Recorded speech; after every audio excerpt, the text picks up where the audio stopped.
All right, how's everyone doing today? My name is Adam Starseed Bey, and we're going to be talking about some interesting things that I have been just looking at, uh, discovering, and just really just paying attention to um, to the foundation that is being laid in my life as well as other lives.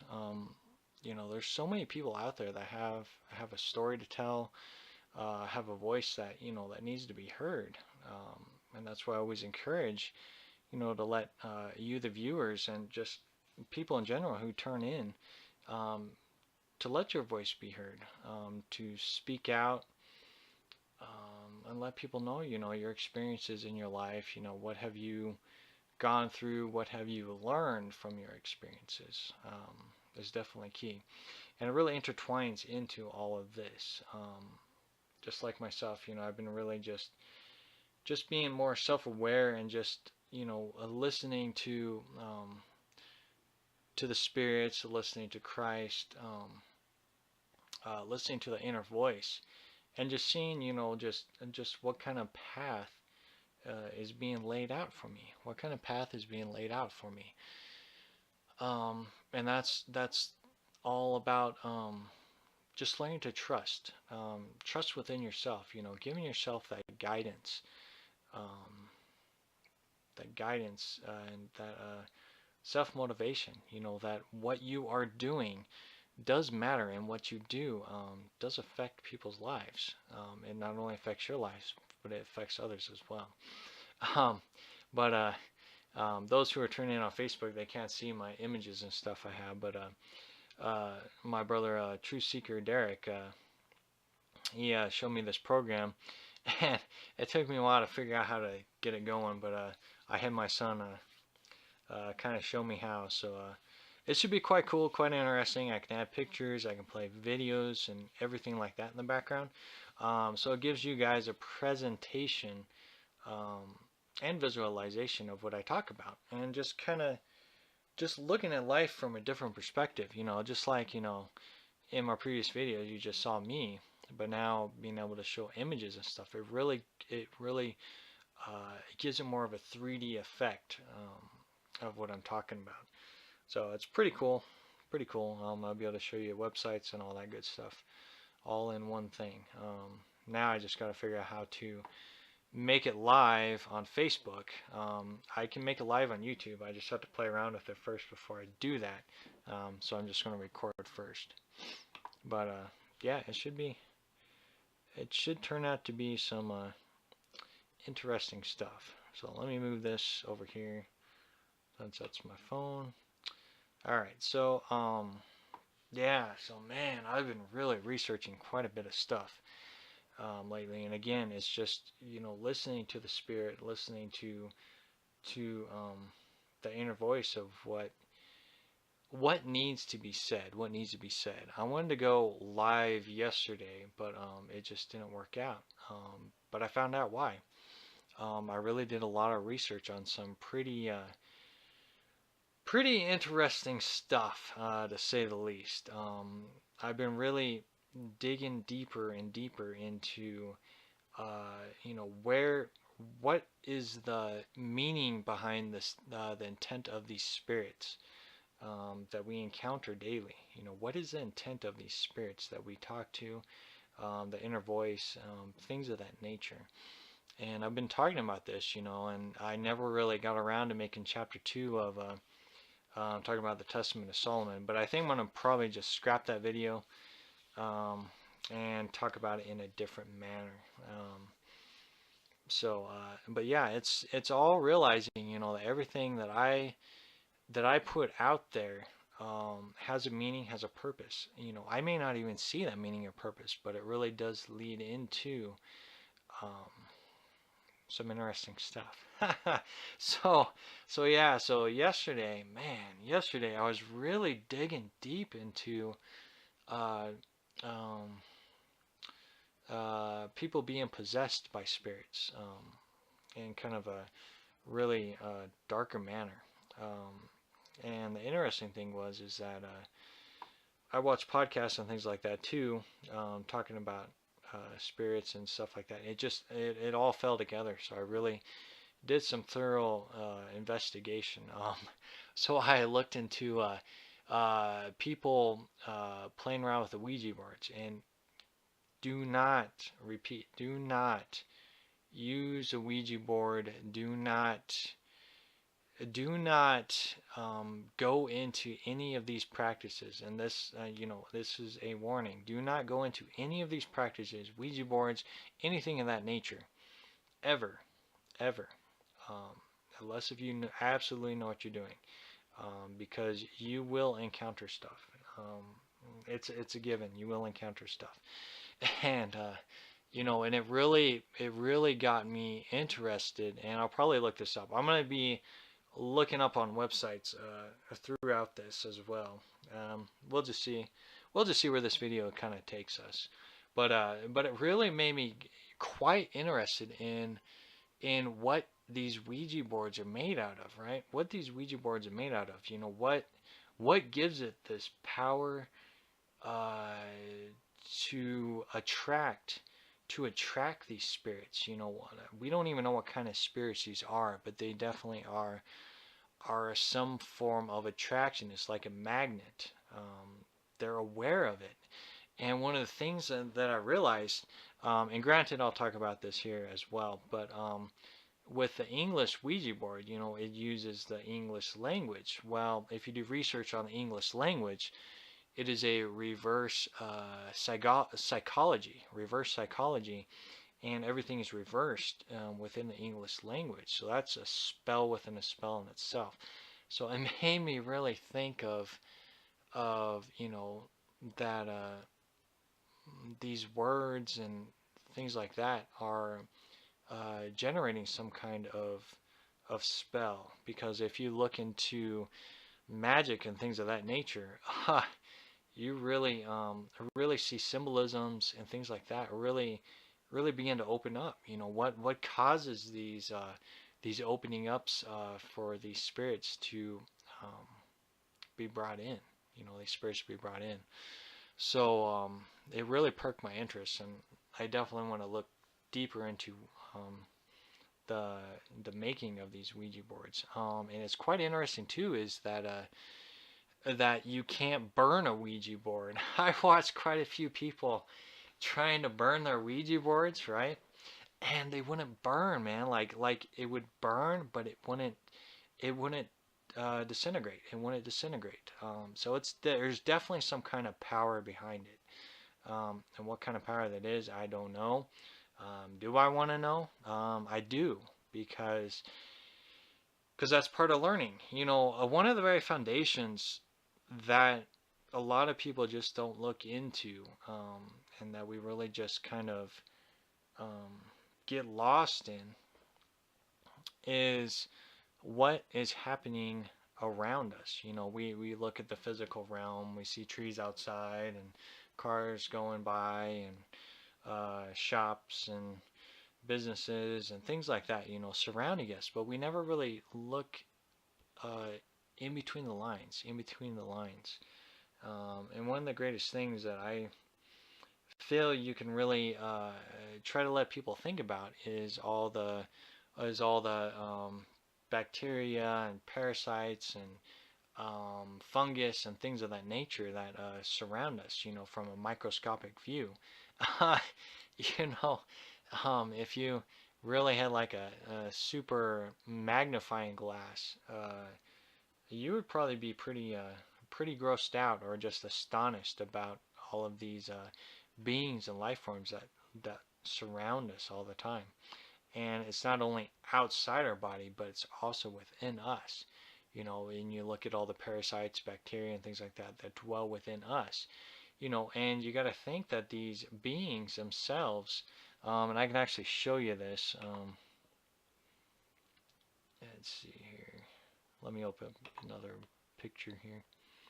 But somebody posted on Facebook about these electric. Here, let me get it here real quick.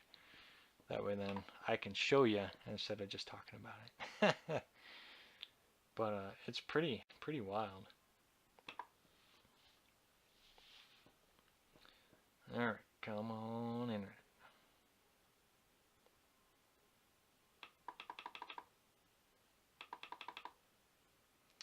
Alright, let's see here. Alright, so yeah, it's called Meet the Bacteria That Eat and Breathe Electricity. So yeah, so these bacteria, they feed off of electricity, and scientists uh, are studying and observing these bacteria, and it's quite fascinating because they literally starve the bacteria to see if that's all they fed off of, and that's what they did. And because they fed off of that, they started to grow and be nourished by electrons. And later on down the road, their plan is to actually use these bacteria beings to actually generate electricity, um, as well as other bacteria formats to cure water, to purify water and things like that. It's pretty uncanny. And it really makes you realize too, because they actually talk about the individuality of each bacteria. So it's quite fascinating, and it makes you realize, that each one of these bacterias have their own mindset, have their own mindset and their own consciousness. So, and that's what brings me into what I was talking about is that with these bacteria having their own consciousness, you have all these bacterias and parasites and things like that in your body. They also have a consciousness. And with all of that economy within you, like Osmosis Jones, there's a movie called Osmosis Jones. You have a huge civilization that dwells within your body, and we're all empathic by nature. We can be influenced. We can be influenced by these bacteria and parasites, and in some cases, if not a lot of cases, um, be mind controlled by these bacteria and parasites. And this is what brings me into what we're going to be discussing today is listening to the spirits, and should we be trusting these spirits? Should we be trusting these spirits? Um, it's all about realizing that you have to have some kind of self-control through the process of your life. Being self-aware is key, and that was something that I touched base on in last video. It was something that I wanted to talk about before, kind of forgot about, but I did talk about it a little bit last video, is being self-aware of the actions that you commit. Researching and doing things before you do it, acting on and then reacting. Hopefully that makes sense.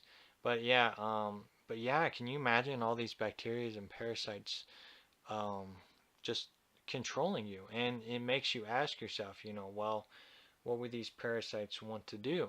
Well, they can control many things.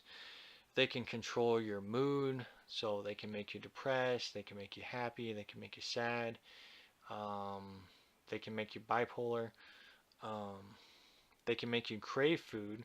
So say you want sugar all the time, you want sweets, you want alcohol, you're addicted to drugs, or addicted to certain kind of foods, right? Addictions. And food is a good example. So say these parasites feed off of um, a chemical in alcohol, right? Chemical in alcohol. So you constantly feel your body needs it, but it's really the parasites and bacteria in you that really thrives for it. Same with sugar, same way. Sugar, wheat can also be that. I'm doing research on that myself. Um, and there's just many different factors, that we are, or we can be feeding and nourishing these parasites and bacteria. And a lot of times these parasites and bacteria may actually be doing your body more harm than good.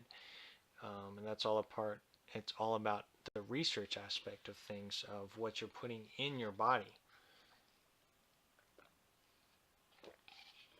And when you become more self-aware, you really begin to want to take care of yourself. Um, but also fear comes in. Fear comes into play too. Is that while you're doing all this research, you're learning about parasites and bacteria, you're like, oh my word, all these parasites are living in me and I'm not even aware of it.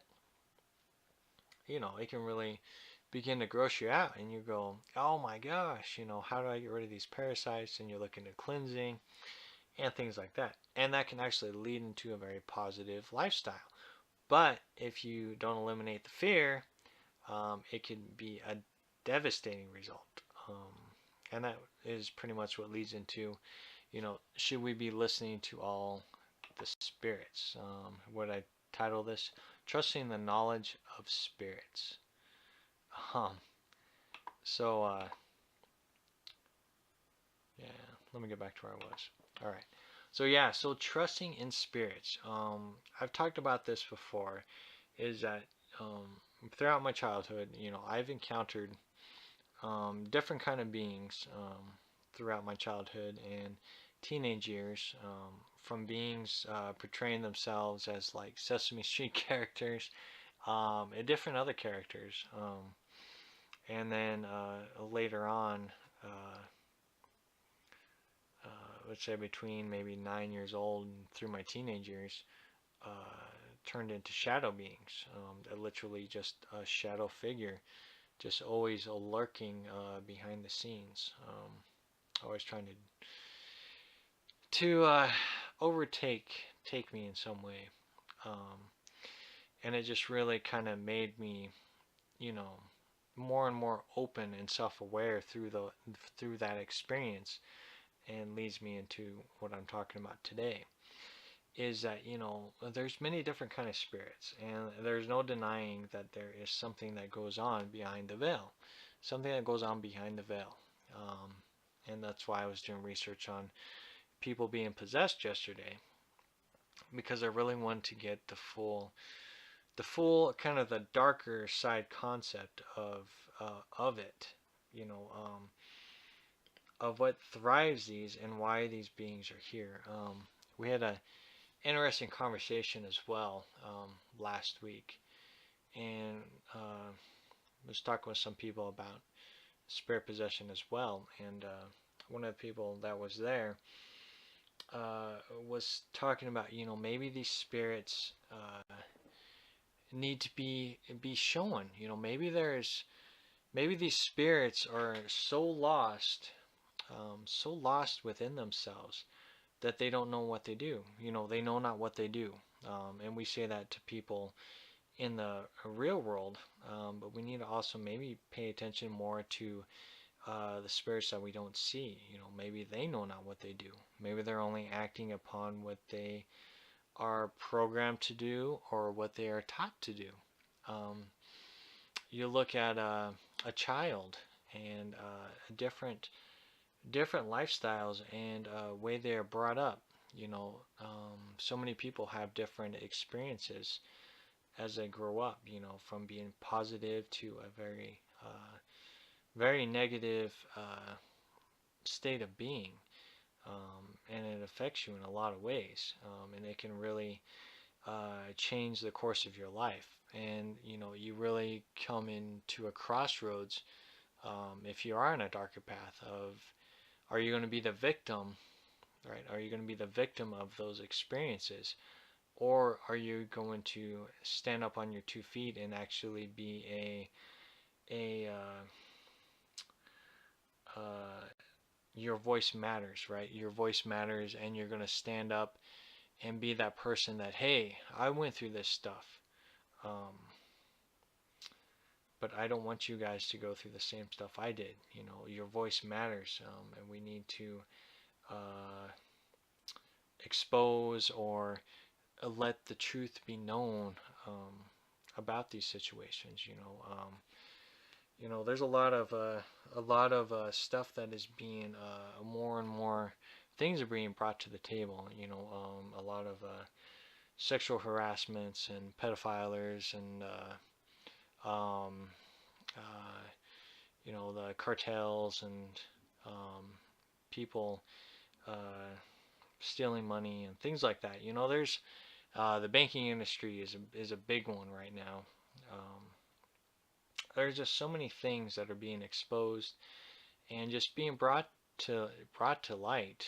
Um, and everybody's just kind of just stepping out there.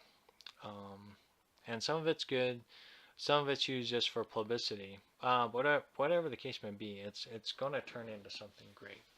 But yeah, so there's just so much to talk about. There really is.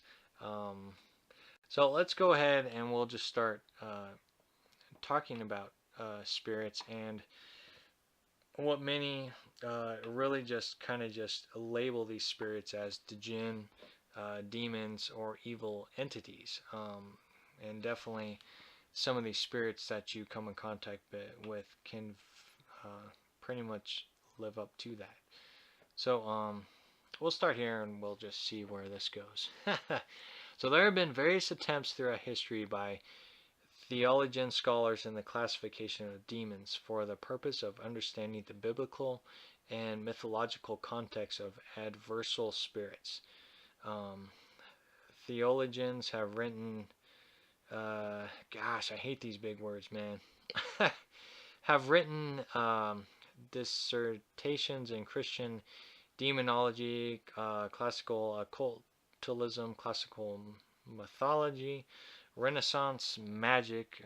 I definitely want to touch base on magic as well to clarify the connections between these spirits and their influence in various cultures.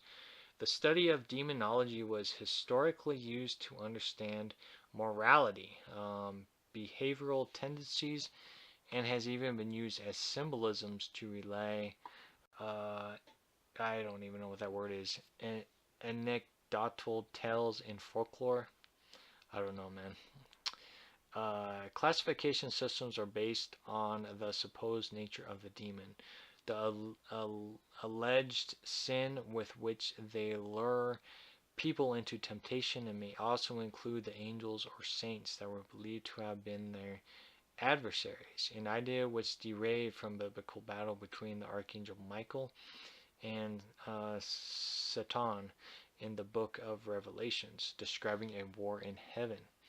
And I talked about that too, which resulted in Satan and his angels being expelled from the heaven.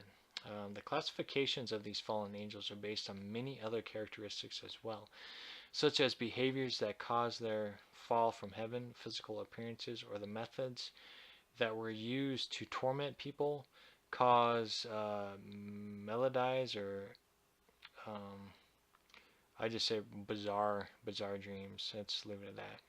Emotions, etc. Most authors who wrote theological dissertations on the subject either truly believed in the existence of infernal spirits or wrote as a philosophical guide to understanding an ancient perspective of behavior and morality in folklore and religious themes. And that really brings into what I've been talking about too, is that I talked about that. Oh man, I don't know if I have it or not. I might have to find it. But yeah, it goes back to what I was talking about here, and I definitely need to add these to my screenshots. But what I was talking about, on how your feet are the roots, and then the first and second chakra is your waist, as well as your sexual preference. The third and fourth dimension is the energy source. Either you're going to live by the 6 and just live from your stomach down to the root, or you're going to live in the 9 and you're going to turn your whole body on and move upwards through your body. And then that leads into the 5th dimension, which to talk about is your heart space, your will, intent, and manifestation. And then the other stuff I got to talk about in another video here is talking about the 6th, which is vibrations, frequencies, and the 7th dimension, which is connecting, communicating with the mind within the mind, the mind within the mind. And And that's what you really realize is that that battle that goes on within your mind is just like what's talked about in the Bible, the the battle of angels and demons, having that war within the heavens. And I talk about that as well. That I need to talk about in a future video as well is living above the clouds of self-awareness. You know, you have to conquer the battle of the angels and demons within you. You know, and this is where it leads into your ego, which for me is sin. Ego is sin. And what I mean by that is that you can view ego as a persona, and your personas can overtake you. Your personas can overtake you, control you, manipulate you. You know, narcissists is a good example.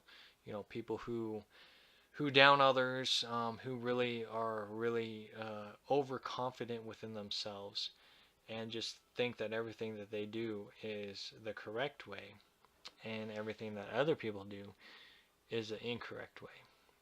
And that's just a building of ego, losing sight and losing touch uh, with the love and intent, and that willpower, that balanced state, right? You have to move beyond the ego, you know, and our ancestors really tried to, you know, try to put this in a perspective that they understood. Um, but now we've switched the word sin into ego, and that's what it is. Sin is ego. You know, and if you look at that scripture where it says, you know, that we are born into sin, well, you flip it around and, you know, we're born into ego. We're born into an egotistic reality. Um, and man, it's trippy, man. All right, so yeah. So classifications by domain. In the study of demonology, infernal spirits are often classified by domain, meaning their attribution to a specified sphere of activity or knowledge. Oftentimes, this means a specific moral sin or questionable behavior to which some people are prone. They may even be attributed to the methods they cause trouble to humans by the use of certain misfortunes, melodies, or addictions, which is what I talked about earlier. Addictions. In general, the domain of a demon is reflected on whatever authority they hold in their interaction with mankind. This idea holds a similar connotation to the gods of classical mythology, as each of their own tasks and abilities according to their authority, and each interact with mankind in their own unique way. It can be noted that according to each author listed below, the domain of each demon is varied greatly on either performance or perspective. It can also be seen that each author chooses and classifies, demons differently based on their own personal sets of beliefs or politics, right? So, can you just imagine the spirit realm, and that these spirits, these beings, have their own belief systems, belief structures. They have their own job codes, as well as politics. Politics in the spirit realm, right? Politics in the spirit realm. There's just so much that is not talked about in the spirit realm, and there's just too much testimonies, and just too much experiences that we cannot deny that there is some form of facts encountering spirits. There is some form of facts encountering these spirits. Let me look at the time here. Like I said, I really try to make sure that I kind of make these videos like in a 30-minute thing. So I'm going to go ahead and in part 1 right here, and then we will get back into part 2. So I'll be right back.